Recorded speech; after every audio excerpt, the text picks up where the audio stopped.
గ్రాముల బంగారాన్ని విడిపించి ఆ రోజు ఆన్లైన్ రేటుకే మేము కొంటాం. Sharma gold company. Hi, welcome to our channel. ఈరోజు మనతో పాటు ఉన్నారు జ్యోతిష్య వాస్తు పండితులు, జ్యోతిష్య వాస్తు శిక్షణ నిపుణులు, లలితాదేవి ఉపాసకులు శ్రీ నానాజీ పట్నాయక్ గారు. నమస్కారం గురువు గారు. శ్రీమాత్రే నమః. సార్, కొన్ని సర్వేల ప్రకారం చూసుకున్నట్టయితే చాలా మంది అక్రమ సంబంధాలు పెట్టుకుంటున్నారు. స్త్రీ కానీ పురుషుడు కానీ, స్త్రీ పరపురుషుడితో కానీ, పురుషుడు పరాయి స్త్రీతో కానీ పెట్టుకుంటున్నారు. ఇట్లా పెళ్లికి ముందు తంతు వేరు, పెళ్ళైన తర్వాత తంతు వేరు. సో ఈ విషయం పక్కన పెడితే చాలా మంది జ్యోతిష్యులు ఏం చెప్తా ఉంటారంటే, సార్ ఈ గ్రహాలు పాడవుతేనే అట్లాంటి పరిస్థితి ఏర్పడుద్దని చెప్తారు. నిజంగా సార్ 80 నుంచి 90% మందికి అలాంటి గ్రహాలు పాడవని నా అంచనా, మిగతా వారి అంచనా కూడా. సో దీనికి మీరు ఎలాంటి సమాధానం చెప్తారు? గ్రహాలు పాడవడం ఒకటే కాదు, కలియుగ ప్రభావం కూడా ఉంటుందని కలి ప్రభావం అంటారు. ఓకే. అయితే ఇక్కడ ఫస్ట్ ఆఫ్ ఆల్ మనం అర్థం చేసుకోవాల్సింది, ఇది గ్రహ ప్రభావం కొంత ఉంటుంది, కలి ప్రభావం కొంత ఉంటుంది. అదేవిధంగా సొసైటీలో కలిగేటువంటి యాక్సెస్, ఇప్పుడు మీరు ఒక 20 సంవత్సరాల క్రితానికి ఇప్పటికి చూసుకుంటే యాక్సెస్ పెరిగిపోయింది. ఎస్, అవును. చాలా ఈజీ యాక్సెస్ అయిపోయింది. వాట్సాప్ గ్రూప్స్ అని, ఫేస్బుక్స్ అని, ట్విట్టర్స్ అని, అంటే ఏంటి, సోషల్ ప్లాట్ఫామ్స్ ఎక్కువైపోయాయి. ఎస్. ఈ ఎక్కువైపోవడం వల్ల ఇంతకుముందు ఇంత ఉండేది కాదు మీకు. అవును. చాలా తక్కువ, చాలా రేర్గా జరిగేది ఎక్కడో. ఇంకోటి ఏమైపోయింది, మనుషుల్లో ఇది కామన్ అనే విషయం పెరిగిపోతూ ఉంటుంది మైండ్లో. ఎస్. ఇప్పుడు మీరు చూడండి, ఒక 30 ఏళ్ల క్రితం గనక ఒక అమ్మాయి, అంటే అక్రమ సంబంధం గురించి మాట్లాడలే, ఒక అమ్మాయి ఒక అబ్బాయిని ఇష్టపడి వివాహం చేసుకోబోతుంది అంటే అది ఒక పెద్ద గోల, అసలు నేరం సార్, పెద్ద నేరము. అలాగే ఎట్లా అంటే అసలు ఆ ఫ్యామిలీ మొత్తం చనిపోతారేమో, ఆ ఊరు వదిలి వెళ్ళిపోవడం అట్లా ఉండేది. కానీ ఇప్పుడు పరిస్థితి ఏమిటి? ఎస్. ఇప్పుడు పరిస్థితి ఏమిటి అంటే తల్లిదండ్రులే రివర్స్లో, అని నువ్వు ఎవరైనా చూసుకో ఎస్ అనే స్థితికి వచ్చేసింది. ఎస్, అవును. మాదేముందండి, పిల్లలు ఎవరైనా చూసుకుంటే చేసేస్తామని, పిల్లలు ఇష్టం అంటున్నారు. పిల్లలు ఇష్టం, మా పిల్లలు చూసుకున్నాడని మేము యాక్సెప్ట్ చేస్తున్నామని. అంటే ఏమిటి, ఒక 30 years ఆఫ్ టైంలో ఇంత ట్రాన్స్ఫర్మేషన్ వచ్చింది. ఎస్. అదే విధంగా ఏమవుతుందంటే ఇవాళ రేపు ప్రతి ఒక్కరికి ఉండేసరికి, ఇప్పుడు ఇంతకుముందు స్త్రీ, అంటే ఇప్పుడు స్త్రీలు ఎవరు అబ్జెక్ట్ చేయట్లేదు, నేను అనట్లేదు, సెక్షన్ చేస్తుంది, ఎందుకంటే అన్నిటికంటే బాధాకరమైన విషయం స్త్రీకి అది. కానీ పెరిగిపోయేసరికి ఒక స్త్రీకి ఉందనుకోండి, పురుషుడిని యాక్సెప్ట్ చేయాల్సి వస్తుంది. ఎస్. అదే నాకు కూడా ఒక ఎఫ్ఐఆర్ ఉంది కదా అనేటువంటిది. లేదా ఒక పురుషుడికి ఉందనుకోండి, పురుషుడు కూడా అతనికి ఉన్నంత మాత్రాన వాళ్ళ భార్యకు ఉండాలి, వాడు యాక్సెప్ట్ చేయడు. ఎస్. కానీ ఏమిటి, నార్మల్ విషయంగా మారిపోతుంటుంది ఇది. అయితే ఇది అసలు అవ్వడానికి గల కారణాలు ఏంటి అంటే, ఒకటి యాక్సెస్ పెరగడం. ఓకే. మెయిన్ పాయింట్ యాక్సెస్ పెరగడం. రెండవది ఏమిటంటే, ఈ జాతక చక్రంలోనే మేము మామూలుగా మ్యారేజ్ మ్యాచింగ్స్ చూస్తుంటాం కదా, 90% ఆఫ్ కేసెస్ 2 మ్యారేజ్ యోగాస్. ఇప్పుడు చాలా మంది ఫస్ట్ మ్యారేజ్ అయిన కొన్ని రోజులకే మళ్ళీ డైవర్స్ ఇచ్చేసి సెకండ్ మ్యారేజ్ చేసుకుంటారు. నా కళ్ళ ముందు ఇట్లా దాదాపు ఒక 10 జరిగినాయి సార్. అవును. సో మీరు ఏదో చెప్తున్నారు. యా, ఎందుకంటే ఇక్కడ మనం ఓన్లీ ఇల్లీగల్ అఫైర్స్ అనే కాదు, 2 మ్యారేజ్ కూడా పెరుగుతున్నాయి. ఎస్, అవును. దానికి కారణం ఏమిటంటే, 2 మ్యారేజ్ అవ్వాలన్నా, అఫైర్స్ పెరగాలన్నా 12వ స్థానం పాడవుతుంది.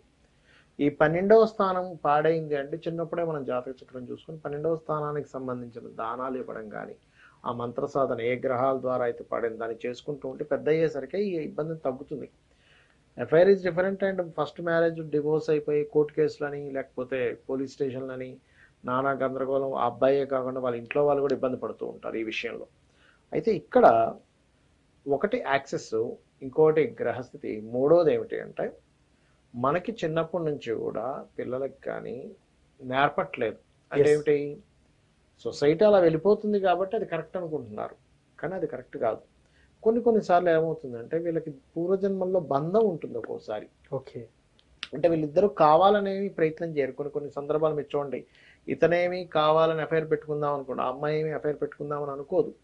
కొన్ని సందర్భాలు అలా కలుస్తాయి. వాళ్ళకి కలిసినప్పుడు అంటే వాళ్ళు మరీ విచ్చలవిడిగా ఏమో చేయకుండా ఒక తెలియని ఒక వాళ్ళిద్దరి మధ్యన ఒక ప్రేమ అనుకోండి, ఒక అభిమానం అనుకోండి, అట్లాంటివి ఉంటాయి కొంతమందికి. అంటే వాళ్ళు ఏదో అవతల వాళ్ళని అన్యాయం చేయాలనో, లేకపోతే వాళ్ళని ఏదో ట్రాప్ చేసి పడేయడం అని ఇట్లాంటివి ఉండవు. అంటే నేను కొన్ని కేసెస్ చూసా. అంటే ఎట్లా అంటే, ఆ అబ్బాయి అమ్మాయి ఎటువంటి అఫైర్స్ లేవు, కానీ వాళ్ళిద్దరు ఒకరినొకరు ఉండలేకపోతుంటారు. వాళ్ళు చాలా స్పష్టంగా చెప్పింది ఏంటంటే, సార్ మేము ఎటువంటి సెక్సువల్ రిలేటెడ్ సంబంధించిన మేము మెయింటైన్ చేయట్లేదు, కానీ ఎందుకో తెలియని ఒక ఇది ఉంది. అంటే ఏమిటి, పూర్వజన్మల్లో ఎక్కడో వాళ్ళిద్దరికి బంధం ఉంటుంది కొన్నిసార్లు. ఓకే. ఇక్కడ ఏంటంటే ఒకటి పూర్వజన్మల్లో బంధం ఉండడం వల్ల జరుగుతుంది, లేదా వీళ్ళ జన్మ జాతకాల్లో 12వ స్థానం పాడవడం, ముఖ్యంగా శుక్రుడు పాడవడం. శుక్రుడు సెక్స్కి కారకుడు. ఇది పాడైతే ఏమవుతుందంటే మల్టిపుల్ అఫైర్స్ ఇచ్చేస్తాడు. అంటే ఒకరితోనే కాకుండా 2-3 వీటితో, అది డ్యూయల్ సైన్స్లో ఉన్నా, లేకపోతే డెబిలిటేషన్లో ఉన్నా పాడైనా, లేకపోతే పాపగ్రహాలతో శుక్రుడు కూడున్నా, లేదా 12వ అధిపతి పాపగ్రహాలతో డ్యూయల్ సైన్స్లో ఉన్నా.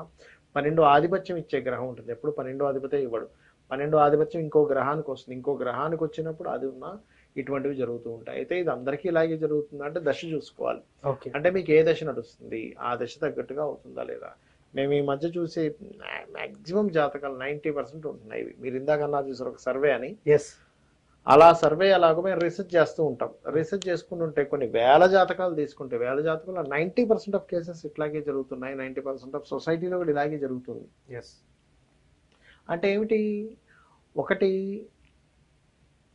నార్మల్ అయిపోయింది ఈ విషయం అనేది. ఇంతకు ముందు పట్టణాల్లో మాత్రం మనం చూస్తున్నాం సార్, ఇప్పుడు గ్రామాల్లో కూడా, టౌన్స్ లో కూడా ఇది పెరిగిపోయింది. కారణం ఏమిటి అంటే యాక్సెస్ పెరగడం, ఇది నార్మల్ అనేటువంటి విషయం మైండ్ లోకి రావడం. ఒకప్పుడు చూడండి, మీకు ఎందుకు సిగరెట్ తాగాలన్నా, లేకపోతే ఒక మాస్టర్ గారు ఎదురు వస్తున్నారన్నా భయపడేవాళ్ళం మనం. అరే సార్ వస్తున్నారంటే ఈ సందులో వెళ్ళిపోయేవాడు మనిషి, అవునా కదా. ఎదురు పడాలంటే భయపడేవాళ్ళం. కానీ ఇప్పుడు సినిమాలు ఎలా ఉన్నాయి, సార్ మీద జోకులు, సార్ని వ్యంగ్యంగా మాట్లాడడం. అంటే ఏమిటి, ధర్మానికి సంబంధించిన ఏవైతున్నాయో అవన్నీ కూడా మనం డౌన్ చేసుకుంటూ వస్తున్నాం. ఆ సినిమాల్లో చూపించడం అనే కాదు, మామూలుగా నేను చెప్తున్నా. ఒకప్పుడు మాస్టర్ అంటే భయం ఉండేది, తండ్రి అంటే భయం ఉండేది. ఇప్పుడు మీరు గమనించే ఉంటారు, ఒకప్పుడు తండ్రి వస్తున్నాడంటే బండి సౌండ్ వినిపించినా బయట సప్పుడు ఏమంట పిల్లలు పుస్తకాలు తీసుకుని కూర్చునేవారు. ఇప్పుడు భయం ఎక్కడుందని చెప్పండి. తండ్రి అంటే భయం లేదు, తండ్రిని వ్యతిరేకించే వాళ్ళు. నేను మొన్న వీడియో చూసి తల్లిని కొడుతున్నాడు, తల్లిని కొడుతున్నాడు, తండ్రిని కొడుతున్నాడు. అసలు కొట్టడం ఏంటి అసలు, అంటే ఏమవుతుంది, ధర్మం అంటే ఏంటో లేదు. యాక్సెస్ పెరిగిపోయింది, నార్మల్గా మారిపోతున్నాయి విషయాలన్నీ. వీటి వల్లే ఇవి జరుగుతున్నాయి వాళ్ళల్లో. అంటే ఇది నార్మల్ విషయం, ఎవరికి లేదు అనేటువంటి భావన పెరుగుతుంది.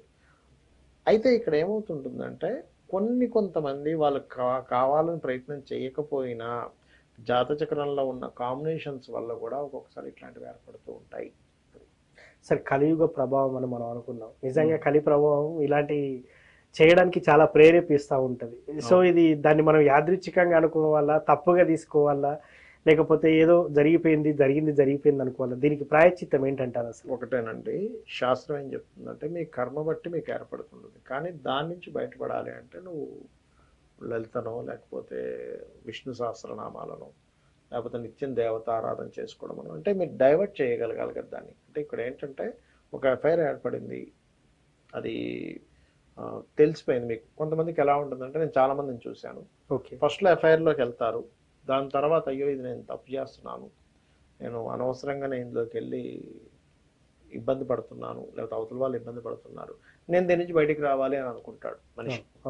అంటే స్టార్టింగ్లో అజ్ఞానంలోనో, కోరికతోనో, లేకపోతే సెక్స్ మీద ఉన్న మోజుతోనో, లేకపోతే అమ్మాయి మీద ఉన్న మోజుతోనో, అబ్బాయి మీద మోజుతోనో, లేకపోతే అదే లోకం అనుకొని తిరిగి వాళ్ళ లైఫ్ స్పాట్ చేసుకున్న వాళ్ళని కూడా చూసారు. పెద్ద పెద్ద కంపెనీస్ కోల్పోయిన వాళ్ళు ఉన్నారు. అవును సార్, కేవలం స్త్రీ వ్యామోహంలో, లేదా పురుషుడి వ్యామోహంలో కూడా ఉంటారు. పురుషుడి వ్యామోహంలో కూడా పాడైన వాళ్ళు ఉన్నారు లైఫ్స్. అయితే అది కొంతకాలం తర్వాత తెలిసిన తర్వాత బయటకు వచ్చేయాలనుకున్నప్పుడు మార్గం ఏమిటంటే ఆ భగవంతుని పట్టుకోవడమే. ఎందుకంటే భగవంతుణ్ణి పట్టుకుని భగవత్ సంబంధించిన దాంట్లోకి వెళ్తే గానీ మీరు దీని నుంచి బయటపడలేరు, గుర్తుపెట్టుకోండి.